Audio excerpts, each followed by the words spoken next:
आपने बिल्कुल सही सुना है। आपने जैसे थंबनेल में पढ़ा है कि आप एक्सपोर्ट कर सकते हैं, वो भी रिटेल फार्मेसी स्टोर से। आज मैं आपको एक ऐसी मेरी खुद की एक डीलिंग बताने जा रहा हूँ जहाँ पे मैंने फार्मेसी रिटेल स्टोर से एक्सपोर्ट किया, वो भी अच्छा खासा वहाँ पे अमाउंट था। और उसके बाद मैं आपको बताऊंगा कि कैसे आप भी फार्मेसी स्टोर से एक्सपोर्ट कर सकते हैं, उसके लिए क्या क्या लगेगा, आपको प्राइमरी रिक्वायरमेंट क्या है। और उसके साथ मैं ये भी बताऊंगा अलग अलग कंट्रीज़ में आप कैसे एक्सपोर्ट कर सकते हैं आपके फार्मेसी स्टोर से, और वहाँ पे कम से कम रिक्वायरमेंट में कैसे आप एक्सपोर्ट कर सकते हैं, वो भी अच्छी खासी अमाउंट आप पा सकते हैं। बहुत अच्छी डील आपकी हो सकती है यहाँ पे। नमस्ते दोस्तों, मैं आपका दोस्त अमित, आप सबका मेरे YouTube channel things by Amit में हार्दिक स्वागत। हर बार एक्सपोर्ट करने में ऐसा नहीं होता है कि आपको रजिस्टर ऑफिस चाहिए इस कंट्री में, एक्सपोर्टिंग कंट्री, या फिर परमिशन चाहिए एक्सपोर्ट की, या फिर आपका प्रोडक्ट रजिस्टर होना चाहिए, ये या फिर डोजियर की बहुत बड़ी फाइल आपको सबमिट करनी होती है, ये या फ्राइट फॉरवर्डर का ज़्यादा रोल होता है। तो ऐसा नहीं है, बहुत सारे डीलिंग ये बहुत कम समय में और बहुत कम डॉक्यूमेंट्स में भी होते हैं। तो मैं पहले मेरा एक्सपीरियंस बताता हूँ जहाँ पे मैंने फार्मेसी स्टोर से एक्सपोर्ट किया था। जब मैंने फार्मेसी स्टोर पे लगभग 2 साल पहले मेरा जो रिटेल स्टोर है वहाँ पे कस्टमर थे जो अफ्रीकन कंट्रीज़ से थे। तो वो एक्चुअली मेडिसिन्स लेते थे और हमेशा अच्छा खासा मेडिसिन्स का वहाँ पे रोज़ का सेल होता था। तो वहाँ पे लगभग 1 या 2 महीने के बाद उन कस्टमर से एक अच्छा रिलेशन मेरा हुआ था। तो उसके बाद उन्होंने मुझे बताया कि वो खुद एक एक्सपोर्टर है और वो गारमेंट्स एक्सपोर्ट करते हैं या फिर फुटवेयर्स एक्सपोर्ट करते हैं और बहुत सारी चीज़ें भी एक्सपोर्ट करते हैं, लाइक फर्नीचर्स, मतलब अदर देन फार्मा ये एक एक्सपोर्ट करते थे। लेकिन वहाँ पे 1 महीने पहले उनके कोई फ्रेंड्स, उनके फैमिली के लोग थे, वो फ्रेंड्स थे, वहाँ पे उनको मेडिसिन्स चाहिए थे। तो मैंने उनको मेडिसिन्स दिए। तो वो ओटीसी मेडिसिन्स थे, उनको प्रिस्क्रिप्शन नहीं लगता था, लेकिन उसके रिज़ल्ट बहुत अच्छे थे। तो उन्होंने वो मेडिसिन थोड़ी ज़्यादा क्वांटिटी में लिए, मतलब 10 स्ट्रिप लिए थे। तो वो उनके कंट्री में जाने के बाद उस कंट्री में भी बहुत अच्छे रिज़ल्ट थे। तो उन्होंने मुझे तुरंत उसकी ऑर्डर दी। तो ऐसे मैंने फर्स्ट एक्सपोर्ट सक्सेसफुल किया। कैसे कि उन्होंने जो रिक्वायरमेंट मांगी थी, जो मेडिसिन्स चाहिए, तो वो ओटीसी मेडिसिन्स थे, ओवर द काउंटर उनके मेडिसिन्स। उन्होंने मुझे बोला कि इतने मेडिसिन्स की क्वांटिटी अब मुझे चाहिए। मैंने उनसे वो भी बोला कि और कुछ एडिशनल मेडिसिन चाहिए, आप थोड़ा सर्वे करने के बाद मुझे बताइए। वहाँ पे सर्वे करने के बाद चला कि बहुत सारे मेडिसिन्स उनके कंट्री में इंडिया से आते हैं और उनके रिज़ल्ट बहुत अच्छे। तो मैंने सभी लिस्ट प्रिपेयर की और उन्होंने जैसे बताया उस अकॉर्डिंगली मैंने कोटेशन प्रोवाइड किया। तो जिसके रेट अच्छे लगे उनको, वो सिलेक्ट की करने के बाद ये एक्सपोर्ट डील सक्सेसफुल हो गई। तो ये कैसे सक्सेसफुल हो गई? एक तो वो खुद एक्सपोर्टर थे और उसके बाद मेरा रिटेल फार्मेसी का, रिटेल का भी लाइसेंस है और फिर भी होलसेल का भी लाइसेंस है। तो इसके वजह से, और मेरा जीएसटी रजिस्ट्रेशन भी है। तो और साथ में मैंने import export code, IEC code भी मैंने निकाला था। मतलब एक्सपोर्ट फर्म भी है मेरा, रिटेल स्टोर, होलसेल स्टोर, ये तीनों के डॉक्यूमेंट्स होने के कारण मैं इजीली एक्सपोर्ट कर सका।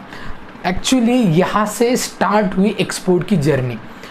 क्योंकि आप भी ऐसा सोच रहे होंगे कि रिटेल स्टोर से एक्सपोर्ट कैसे कर सकते हैं। तो होलसेल का लाइसेंस ज़रूरी नहीं है, आप रिटेल से भी कर सकते हैं, लेकिन एक कस्टमर आपके पास अच्छे होनी चाहिए। आपको बता दूं, हैरानी होगी, लेकिन वो 100% एडवांस वाली डील थी जहाँ पे मुझे वर्थ 1,50,000 की डील थी, वो सक्सेसफुल हो गई।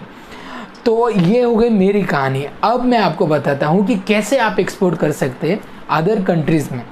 बहुत सारी कंट्रीज़ है नियर बाई इंडिया, जैसे भूटान हो गया, जैसे नेपाल हो गया, जैसे बांग्लादेश हो गया, श्रीलंका, पाकिस्तान, ऐसी कंट्रीज़ में ज़्यादा एक्सपोर्ट के लिए डॉक्यूमेंटेशन बिल्कुल नहीं लगती, आप डायरेक्टली एक्सपोर्ट कर सकते हैं वहाँ पे। हालांकि अदर कंट्रीज़ है जो डेवलप्ड कंट्रीज़ है, यूएसए, यूके, यूरोप में, यहाँ पे नॉर्म्स थोड़े से ज़्यादा फोकस किए जाते हैं। जहाँ पे प्रोडक्ट रजिस्ट्रेशन ज़रूरी है उस कंट्री में, यहाँ पे आपको ऑफिस होना ज़रूरी है, डोजियर होना ज़रूरी है। उसके बाद जो company FDA, US FDA approved है, वहाँ से ही आप ड्रग्स एक्सपोर्ट कर सकते हैं। लेकिन अदर कंट्रीज़ में, जैसे अफ्रीकन कंट्रीज़ हो गए, जैसे मैंने बताया near by India, Asian countries जो अंडर डेवलप है, वहाँ पर आप फोकस कर सकते हैं। तो वो हो सकता है। कैसे करेंगे? इसके लिए एक ट्रस्टेड बायर चाहिए। मैंने जैसे मेरा बायर बनाया, मतलब एक ट्रस्टेड बायर था, उन पे मुझ पे भरोसा था, इसलिए 100% एडवांस पे किया। अगर एडवांस 100% होता तो बहुत अच्छी बात है, नहीं है तो 50% एडवांस तो आप ले ही सकते। दूसरा ये है कि मेडिसिन की रिक्वायरमेंट, मेडिसिन या मेडिकल डिवाइसेस, बहुत सारे मेडिसिन डिवाइसेस भी है। अभी कोविड-19 में भी बहुत सारी रिक्वायरमेंट मुझे आ रही है, तो वो भी एक्सपोर्ट हो रही है। तो ऐसे आपके जैसे जैसे रिक्वायरमेंट आती है वैसे आप एक्सपोर्ट कर सकते हैं, लेकिन पहले आपके पास कस्टमर होना चाहिए, जेन्युइन कस्टमर उन कंट्रीज़ का जहाँ पे ज़्यादा नॉर्म्स रेगुलेशंस नहीं है। नेक्स्ट स्टेप ये है कि आपके रेट्स उन कंट्रीज़ को अफोर्डेबल होनी चाहिए। ऐसे रेट के मेडिसिन ही आप दीजिए। आपका मार्जिन भले ही थोड़ा कम रखिए, लेकिन डील सक्सेसफुल होनी चाहिए, तभी आप एक्सपोर्ट के लिए आपका नाम भी वहाँ पे अच्छा खासा लिया जाएगा उन कंट्रीज़ में। क्योंकि आपको मालूम नहीं होगा, एक एक्सपोर्ट करने के बाद आपकी इमेज बहुत अच्छी बढ़ती है, तो आप अगेन दूसरी कंट्रीज़ में एक्सपोर्ट कर सकते हैं। आप बता सकते हैं इस कंट्री में मैंने ऑलरेडी एक्सपोर्ट किया। तो ये हो गया, रेट के बारे में बताया, आप कस्टमर के बारे में बताया। आपका होलसेल लाइसेंस अगर होगा तो बहुत अच्छी बात है, क्योंकि आप होलसेल रेट से मेडिसिन परचेस कर सकते हैं। ज़्यादा क्वांटिटी में होगा तो डायरेक्ट C&F से आप परचेस कर सकते हैं, वहाँ पे आपके 20-30% और ज़्यादा मार्जिन आपके पास रहता है, तो आप ज़्यादा कस्टमर को मार्जिन और दे सकते हैं, बायर को। यहाँ पे और एक बात थी कि मैंने जो डिलीवरी की थी वो बाय प्लेन होती और उसके बाद बाय पोस्ट भी होता है, लेकिन कम क्वांटिटी में होगा तो होता है। लेकिन फिर भी मेडिसिन का वेट कितना रहता है? वेट बहुत कम रहता है, क्योंकि आपका कंटेनर तो मेडिसिन से भरता नहीं है कभी।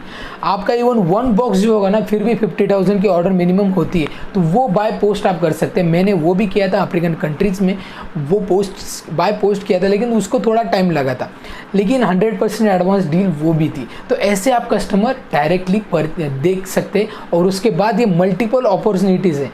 आपको ज़्यादा फ्राइट फॉरवर्डर की ज़रूरत यहाँ पे नहीं रहती, आपका वहाँ पे रजिस्ट्रेशन नहीं लगता, मैंने जैसे बताया ऑफिस नहीं लगता वहाँ पे, प्रोडक्ट रजिस्ट्रेशन, ये सारी चीज़ें उनके नॉर्म्स थोड़े से कम रहते हैं उन कंट्रीज़ में, तो वहाँ पे आप फोकस कर सकते हैं। और दूसरी बात ये है कि आप उन कंट्रीज से जो एक्सपोर्ट बायर आपने ढूंढा है उनके गवर्नमेंट से आप डील कर सकते हैं कि आपने ऑलरेडी एक्सपोर्ट किया है, तो और कुछ आपके इमरजेंसी में बहुत कंट्रीज रिक्वायरमेंट निकालती है, तो वहाँ पे आप डायरेक्टली कांटेक्ट करने के बाद और डील बढ़ा सकते हैं, और ज़्यादा आप इनकम वहाँ से जनरेट कर सकते हैं।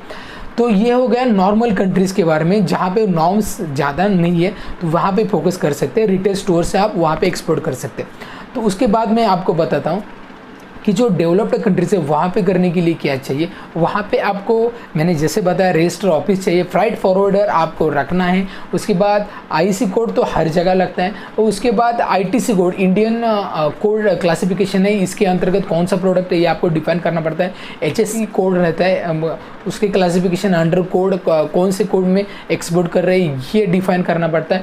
ये चीज़ें बहुत डेवलप्ड कंट्रीज़ में करते हैं, तब आपको लगती ही है, तो उसके लिए प्रिपेयर आप कर सकते हैं। लेकिन स्टार्ट में मैंने जैसे बताया नियर बाय इंडिया कंट्रीज या African countries, under developed countries आप फोकस करेंगे तो आप रिटेल स्टोर से भी डायरेक्टली एक्सपोर्ट कर सकते हैं।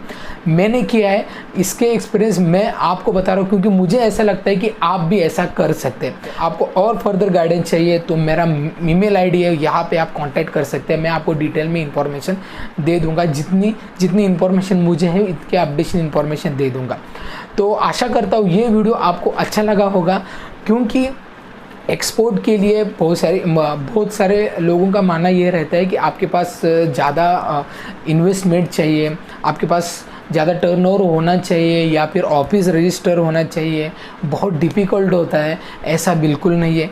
मैंने डॉक्यूमेंटेशन पे वीडियो बनाए, कौन कौन से डॉक्यूमेंट लगते हैं आपको एक्सपोर्ट मेडिसिन करने इंडिया के लिए, तो यहाँ पे आई बटन पे लिंक प्रोवाइड की, वो वीडियो आप देखिए, उसके बाद आपको डिटेल में पता चल जाएगी एक्सपोर्ट इतना ईजी है। तो आशा करता हूँ ये वीडियो आपको अच्छा लगा होगा। अच्छा लगता है तो लाइक कीजिए, चैनल को सब्सक्राइब करना मत भूलिए, और ढेर सारे लोगों तक ये वीडियो शेयर कीजिए। तो इस वीडियो में इतना ही, मिलते हैं नेक्स्ट वीडियो में, तब तक बी हेल्दी बी हैप्पी।